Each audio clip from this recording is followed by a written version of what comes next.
This episode of Meet the Mouse is made possible by mousehotels.com from Hotels.com and Expedia. Get the best price on all the best Disney hotels, including a free night for every 10 you buy.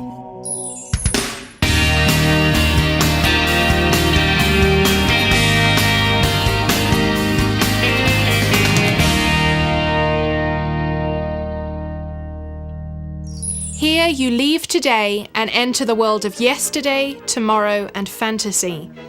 These words greet you as you enter the Magic Kingdom, often unnoticed by the hordes of eager fantasy seekers passing by. Hello and welcome to the show. Today I'm going to take you on a tour of Main Street, USA in Magic Kingdom and show you some of the history and hidden secrets behind this beautiful turn-of-the-century small town. If you read a guidebook on Disney World, most will skip over Main Street to get to the rides and princesses. I guess that's understandable, but even if you do want to move quickly through these opening scenes of Magic Kingdom to get the kids to the rides, you'll appreciate this gem of Disney Imagineering far more just by learning a little more about the careful thought and amazing detail that went into creating Main Street. I promise that once you know more about it, it will help to truly transport you to another world. Walt Disney described Disneyland's Main Street as America at the turn of the century, the crossroads of an era. The gas lamps and the electric lamps, the horse-drawn car and the auto car, Main Street is everyone's hometown, the heartline of America. Main Street at Disney World's Magic Kingdom certainly lives up to that description. No matter where in the world you come from, this little piece of nostalgia feels somehow familiar and comfortable, as though this was your hometown. Although Disneyland's Main Street was modelled after a small Midwestern American town, Disney World's Main Street has a quaint New England influence. It was modelled after Marceline, Missouri, where Walt spent part of his childhood growing up. This feeling of community was very important to Walt Disney and is further emphasized in the way the shops lining the street open up to a central square, stimulating contact between passerby and shopkeepers. If you make a right onto the street that crosses Main Street at its center, Center Street, it's very original, you can hear a child getting singing lessons as well as a dance class in progress. Look up at the second-story windows marked Singing Lessons and School of Dance. See what I mean about attention to detail? You can even get your hair cut by the town barber down one of the side streets. If you look up as you walk down Main Street, you'll notice names in most of the second-story windows. When Walt was building the park, he wanted to give credit to some of the people who had helped create the magic, so he encouraged them to put their names in the windows. Walt's brother, Roy O. Disney, has his name above the confectionery store at the end of Main Street, along with his wife and 7 of their 13 children. Walt's nephew, Roy E. Disney, was a big sailing buff, so Walt gave him a window with a sailing boat by his name. And the real estate window contains the dummy companies Walt set up to buy land for Walt Disney World.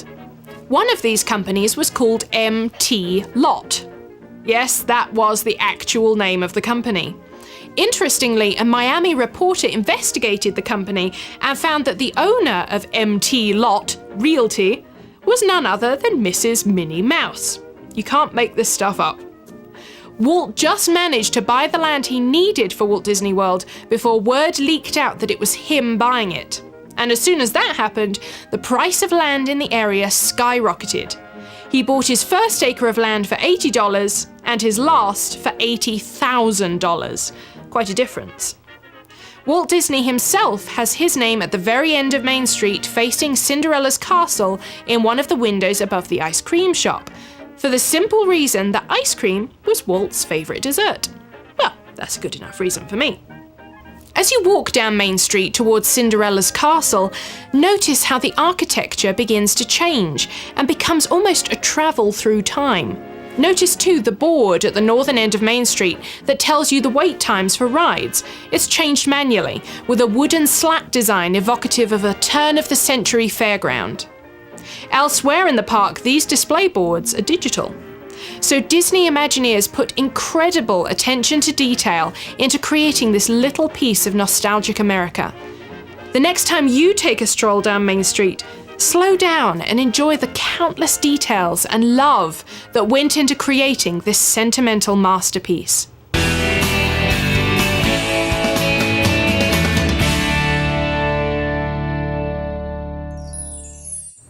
you ever spent a really enjoyable, lovely, relaxing day at the park only to walk back to your car and discover you don't actually know where your car is? Was it Donald, Mickey, Minnie, Pluto, 54 or 45? Well, with this next tip, you aren't going to have to worry about losing your car again. At the end of every car row, there is a name and a number.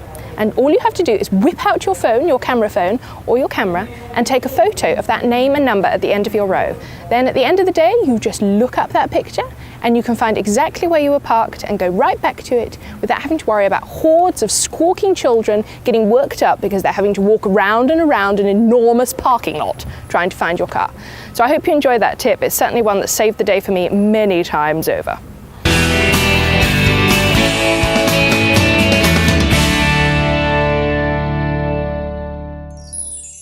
Today's question comes from Jennifer H. from Santa Monica, California. Jennifer writes, I've heard that the ride Soarin' at Epcot whooshes you up into the sky. Is it too scary for kids? Well, Jennifer, I guess it would depend on the kid. Although, judging by the masses of delighted kiddies that swarm the ride, I think the answer would generally be no, it's not too scary. If you're still a bit worried, you can request the third row, which will be the bottom row when you lift off, and therefore the one closest to the floor. Soarin' is an absolutely amazing ride, one that I could do over and over again, and actually have. It truly transports you to another place and you feel like a bird. A very safe, very strapped down bird, that is. Thanks for your question, Jennifer. Your special Mickey Mouse cuddly toy is on its way to you now. If you'd like me to answer your question on the show and win your very own Mickey Mouse plush toy, simply click on the link below the video to submit your question. If you like this show, then you'll love the community here at Meet the Mouse. Join me in the members area for a lot more money-saving tips, guides to help you plan every trip to perfection, and all kinds of extra snazzy goodies. I can't wait to show you around! Join today and you'll also get 3 downloadable cheat sheets that contain some super sneaky insider information that will save you lots of money on all things Disney. Click the button below to take the tour and have a look at all the benefits you'll receive as a member. I'll see you inside.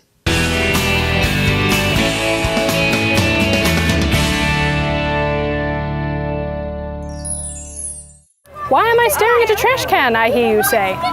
Well, this week's Bet You Didn't Know will have you oohing and ahhing all over this simple yet surprisingly unstinky structure. Amazingly, you will never see a trash can being changed at Magic Kingdom. Oh. When you put your piece of trash in a Magic Kingdom trash can, it goes straight through a hole in the bottom of the trash can into a huge vacuum-controlled pipe that runs underground around the park collecting trash. The pipe then carts your trash off to the far recesses of the park to be disposed of. And hey presto, magically you never have to see overflowing stinky trash cans or other people's rubbish being dragged out all stinky to be changed. Pretty cool, huh? That about wraps things up for this week. Thank you so much for watching. Join me again next week when I'll show you Adventureland as you've never seen it before. The best place to see illuminations at Epcot and a top secret oasis to while away the afternoon at Magic Kingdom. I'm Lucy Locke and this is the show that helps you discover your Disney dreams. See you next week.